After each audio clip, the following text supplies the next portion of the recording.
We're here in Miami, Florida. We're with Fafà Picault. He just signed a contract with Nashville, and we're in his hometown, one of his hometowns, and we're here to do an interview. Fa, thank you for doing this with us. I appreciate you for having me, brother. Nice, man, bro. We just want to start with the beginning for people who don't know your story. Tell us a little bit about where you grew up, some of your first memories playing soccer. So I grew up in Harlem, New York, and Miami as well.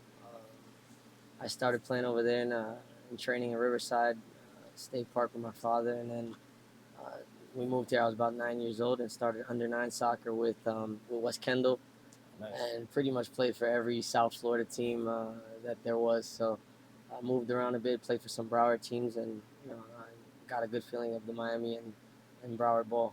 Nice, man. And a lot of people might not know, but your dad was a coach and a player himself. You actually Yes. come from a long line of soccer, football players. What's it like coming from a football family? No, it's awesome. I mean, you want to keep it in the blood, but on top of everything, it was never forced on me. It came from me wanting to do it, and my dad was just there to always push me and guide me and make sure that I stayed on the right path. But the beauty in it is that we just shared the passion together, genuinely and organically, and he supported me in every way that he could, without ever forcing it on me. Nice, man. And you kind of did what every American player wants to do by going to Europe, and especially as a kid. What was that like? How did it happen? It was, things have changed. So back then, it was a lot more difficult to get over to Europe at a young age.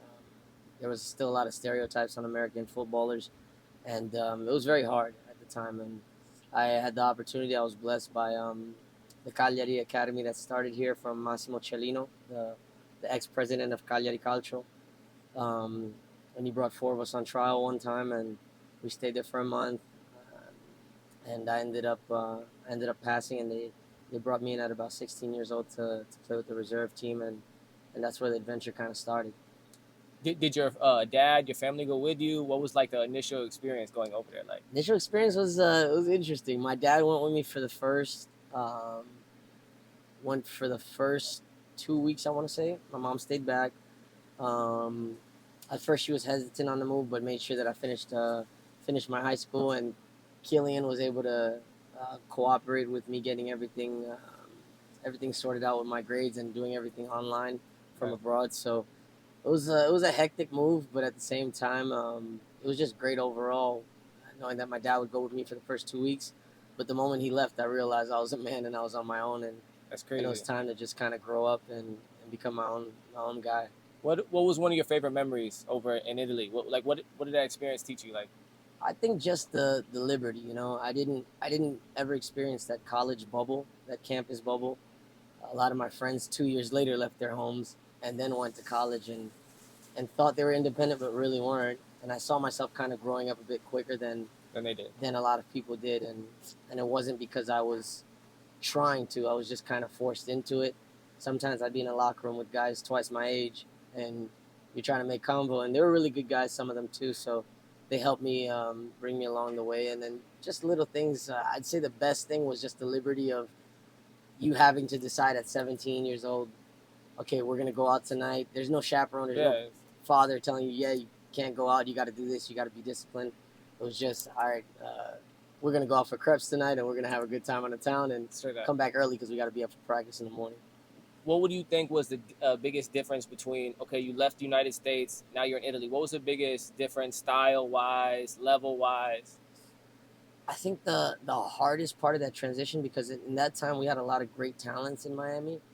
I think the hardest part would have been, just picking up the language as quickly as possible, adapting to the culture, and knowing that I didn't have access to all the stuff that I have here in Miami or in the States in general. It was a lot of off-field stuff that was probably a bit more difficult. Really? Yeah. But I picked up pretty quickly, thank God, and that helped. On the field, I'd probably say, especially then, and still relevant now, that Italian football is probably the most tactical and tactically defensively structured football that there is in the world. So that was very challenging to learn how to break defenses with my runs and finding gaps of space and where to go on the field to make it more difficult and complicated for defenders. I hear that. Now, sticking with Europe, so you're one of the American youth products that are in Europe, and I heard you have a really cool story. So you go to Paris. Tell us a little bit about how Paris shaped your game for the future. And I heard there's a really cool story about someone that everybody might know now that you ran into while you were living in Paris. And if you could tell us that story. Yeah, so I was there. Strange enough, I was supposed to sign in Paris at the time. This is before the Qatar, yeah. the Qatarians purchased the club, but I got there. The foreign limit kind of kept me out of being able to stay there, so we looked for another club after that, and it was very difficult with the American passport. Yeah. A lot of story to that, but I spent almost a year in Bondy, Paris, 9-3, as we call it, at my aunt's house. And at the time, there was Joey Kobo, who was my aunt's neighbor, who was closest friends with Kylian and Mbappe. And we played a lot of great street ball. Some of the best street ballers I've ever seen in my life in that area. And Joey and Kylian would come often as little kids just to like sit there and be around the area. And I didn't even remember that Kylian was playing ball like that until one day I saw him at Monaco. And Joey, I spoke to him briefly. I saw a picture with him that he put on Facebook, and I said, "Oh, you guys are doing well," because Joey was Right. at he was at Caen at the time, Mm-hmm. and Kylian went to Monaco. Monaco. So they were doing really well, and I was just happy for them. And then a year later, the kid exploded, and he's the Kylian who we all talk about and know now. So I'm really happy for him. So you're in Bondy, you're playing pickup, and you got young Kylian Mbappe sitting on the sidelines, yelling down for you guys to come play. Did you know then that he would, grow up to be what we see now? No, no clue. No clue, right? No clue at all. I hadn't even seen his games. We would finish playing, and then sometimes I would stay extra because I didn't have much to do. I would just stay extra with the young guys, especially with Joey, who was my aunt's neighbor. Yeah. I had a good little relationship with him as a younger little bro. So they would come, we just pass the ball after, take some shots, and that was pretty much it. I never watched him play. I heard he was playing at Bondy FC, I think it was at the time. Yeah. Joey the same, was playing in a club nearby, so I hadn't seen Joey play. I'd spent more time with Joey, but also with Kylian as well, because they were always together. Right. And then the kid exploded, so we're all happy. For sure, bro. So do you think that time in Paris and Bondy playing street ball changed your game? Definitely. I grew up a big street fanatic, whether it's basketball or soccer. Mm-hmm. I've always loved the street style, anything, Yeah. I like what the streets do to sports. I like the edge it gives and the creativity and the art that it brings to the game. So having that opportunity to be out there and even though it was a rough time for me in my career where things weren't following through as they should have, or I felt they should have, it was a great moment for me to perfect my street craft, and something I don't get to express as much in the professional game. But if I do get into tight spaces, I'm very comfortable just because of the street futsal and concrete ball, what it's given to me. That's dope, man.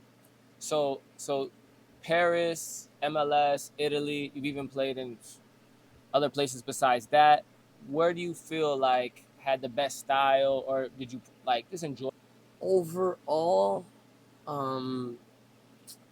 I'd say, they each brought something different to me. It's tough to say where I could say had the best football. I think Italian football at the time was the best league in Europe, if not top two. Yeah. And I learned a lot. I got to learn a lot from older guys. I got guys like Diego Lopez, Conti, Larive.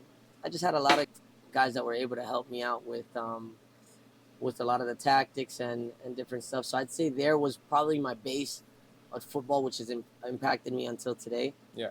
But then overall, I mean, every league has its differences. Took a little bit from each one, right? Yeah, definitely. That's dope.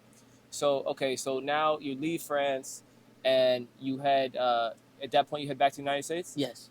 So I came back to. Tell us about that. Yeah. I came back to the NASL, which was at the time tough league to play in. Yeah. Barely making any money, and it was rough. It was hard to go from a top U20 prospect, not only for U.S. national team but also in Europe. Yeah.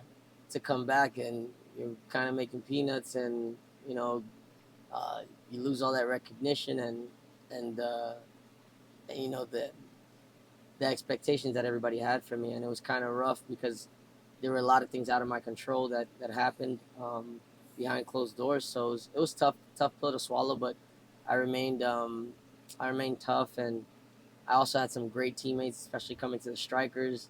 Um, it was the least I've ever made in my life by far, but at the same time, one of the best seasons I ever had in terms of camaraderie with my friends, and I just felt like it was a great time in the locker room, and I was able to build my confidence and my life back off of that, and eventually get myself back to Europe. So you're back in Europe. If you could pick one thing that was the determining factor for you to plateau, what do you think that would be? Uh, I'd say just knowing what it's like to have hit that bottom again, Right. and no, I didn't want to look back at that again. As much as I enjoyed it, I said, okay, I really need to figure out how to stay up. Even if it's out of my control, Yeah. I got to find a way to get control of it. Obviously, trusting God in everything I was doing. Yeah.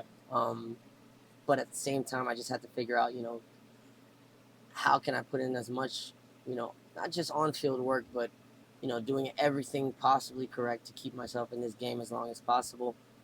And by chance, I had Kamil Chantafalski, who was the ex-Slovakian goalkeeper, who asked me at the end of the striker season if I wanted to go back to Europe. Long story short, he got me back to Sparta Prague, and I got injured early on in the preseason, kept me out for months, and we had a switch of coach after my debut. So I ended up leaving there, but put me in a good spot to St. Pauli, where I had some good success and got me back onto men's national team, which eventually led to my decision to return to the U.S. So a lot of people don't realize that U.S. pass. People think, oh, just go to Europe. It's like the same thing that happened in France. Like you had to prove, I mean, that you were almost twice as good as the next player for them to use a roster spot. Is that something that you carry with during the season, or you just go out and play and say forget it? No, you definitely feel it. You feel that extra pressure, especially in those times. A lot has changed in the last 3, 4, 5 years, but especially in those times, you felt that target on your back. That if you didn't perform, it was this American, they can't play, or whatever stereotype came with the American player.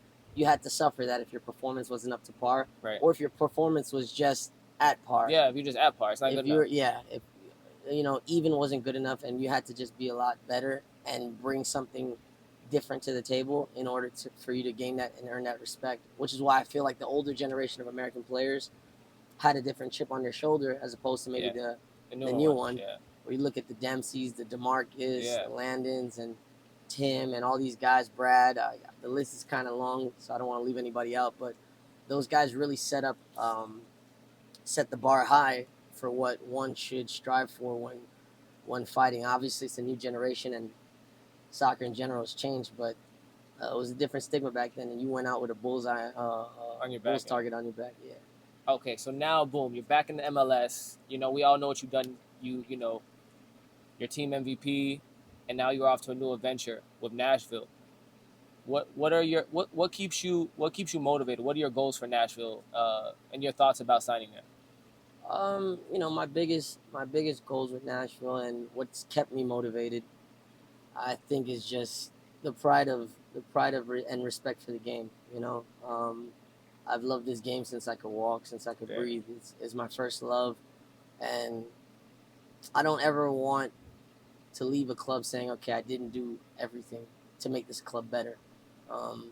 As great as I did at Houston, we didn't go to playoffs for 2 years, and that hurt me because I know I gave my all. Yeah. And it's a full team, so you can't put all the blame on yourself, but you still carry a little regret or a little bit of that pain in you because you wanted more out of it.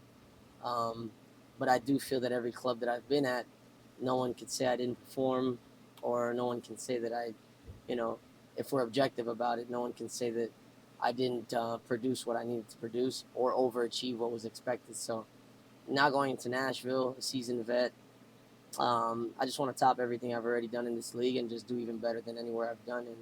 And I'm very confident in myself that I could do that. And it's important now to just get to the work, and really excited to get with the teammates and get to work, man. Get to the playoffs. Nice. And so, what should fans at Nashville know about you? What's something that they might not know about you that you think is important? I'd say stuff they don't know, unless we, playing against them, they might know some things on the field. I'm gritty, I'm in your face, but I'm really, I'm relaxed, dude. Um, I want to win, so I'm gonna do everything in my power to help this team be a better team than what it was. I think I'm coming into a good team already. They've made playoffs 3 years straight as a franchise coming in, but now my job as a player I am is to come in and bring the team to another level along with some other guys and give everything I can to this club and to this city. And I'm really excited to be there. Couldn't be more excited to be joining Nashville. Awesome, bro. Last few questions, and I'll let you go. I know you're a busy man. Favorite memory with your dad? Favorite memory with my dad? I have two. One was I'd say just in general, all the time we spent at Riverbank Park. We spent countless hours, snow, rain. I could say one memory in Miami was when my father, we had lightning hit by the field about 100 yards away. And I said, "Dad, did you see that?" And he said, "Have you ever been hit by lightning?" I said, "Well, no." He goes, "Well, then we good." So that's the type of dude my dad was, and that's the guy. That's the kind of man he raised. And then recently, it was special for me to come play against Inter Miami. A special moment. Yeah, my father suffered a stroke about 4 years ago, so he wasn't able to see me play for the last 5 years live. So it's been tough on a personal level for me, but it's even more reason to make him proud every time. He watches every game. Yeah. So the fact that he was able to be at that game live meant the world to me. I know normally you guys would say that in the first debut with the national team, that was important for me too, when he was able to watch that. But him seeing me in person was probably the biggest thing, because I wasn't able to experience that for a while. That was amazing. All right, so if New York or Florida had national teams, just to make it up, who you playing for? That's a good question, dude. If New York or Florida had, now if you think I'm gonna tell you who would have won, I think we might go with Florida. And for that reason, I might play with New York to make it a little spicier. But a lot of my, if I'm fair, a lot of my club soccer, my main club soccer roots connect to Florida. Yeah. So, I feel more attached to the soccer over here. Yeah. But my initial soccer experiences and memories were in New York. So I'm really split between the two. I would play for whoever. Yeah. Whoever gives me the best deal. we're working nice there. Well, I'll definitely tell you, Miami feels, very proud of you, man. When they talk about players that come out of Miami, you're the first person we bring up. Last question. Favorite thing to do outside of soccer when you're, things have calmed down, you're just chilling. What are you doing? So I'm a big homebody. Recently, in the last year and a half, I've picked up the hobby of golf, and it's an addiction now for me. So I love to do that. I love to make music. I'm now working on an EP to collide and blend Afro beats with compa. That's fire. I want a lot. I want to bring that to the world as well, and kind of work with some artists that are interested. So between music, golf, and just being at the house and watching movies, I just love those are my favorite things to do, and that's pretty much how I pass my time when I'm free and my head is kind of calm. Oh, I forgot to ask. I promised I would ask. Best boot of all time. Ultras. Ultras. The Puma Ultras. So at first I was a Puma Future guy, and I love those as well. Very comfortable, but just in case I would have lost a spring in my step, which I haven't felt yet, I switched over to Ultras just to keep it a little extra lightweight on my feet. But between those two boots, man, I've had a blast with them. I signed with Puma was about 4 years back, and I do not regret it. Yeah, they've definitely made some of the best boots, man. They're amazing, very comfortable. They snug your foot, and just lightweight, and I'm enjoying it, man. I used to rock Puma Kings back in the day when the I was Kings, little. man. Yeah. The old school ones that get, they used to get heavy with the rain, but now with all the technology, they're amazing, man. That's amazing, bro. It's great. All right, man. Well, Nashville, you got a baller on your hands. Fafa, we appreciate Yo. you for doing it. Thank you for having me, man. Thank you, Chef.